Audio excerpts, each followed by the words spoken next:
একটি ছোট মেয়ে জীবনে প্রথমবার গুলতি চালানো শিখছিল। আশ্চর্যের বিষয়, সে ছোড়া পাথরটি ঠিক গুলতি দুই শাখার একেবারে মাঝখানে নিখুঁতভাবে আটকে ফেলল। প্রথমে সবাই ভাবল এটা হয়তো কাকতালীয়, কিন্তু পরপর কয়েকবার সে একইভাবে নিখুঁত নিশানায় আঘাত করল। পাশে দাঁড়িয়ে থাকা একজন খুনি এটা দেখে হতভম্ব হয়ে গেল, কারণ সাধারণভাবে গুলতির কাঁটায় পাথর লাগানোই খুব কঠিন কাজ, আর সেই কাঁটার একদম মাঝখানে পাথর আটকে দেওয়া এটা কোটি মানুষের মধ্যে একজন প্রতিভার পক্ষেই সম্ভব। আসলে কয়েকদিন আগে ছিল ছোট মেয়েটির জন্মদিন, কিন্তু সে সেদিন কেক খেতে পারেনি। রাগে সে কেকের দোকানে জানালার দিকে পাথর ছুঁড়ে নিজের ক্ষোভ প্রকাশ করে।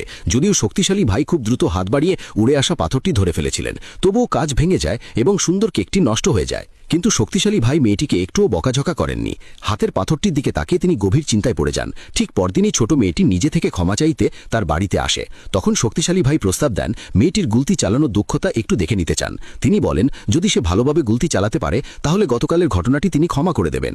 নিজের ভুল ছিল বলেই মেয়েটি রাজি হয়ে যায়, কিন্তু এরপর সে যা করল তা দেখে শক্তিশালী ভাই অবাক হয়ে স্থির হয়ে দাঁড়িয়ে রইলেন।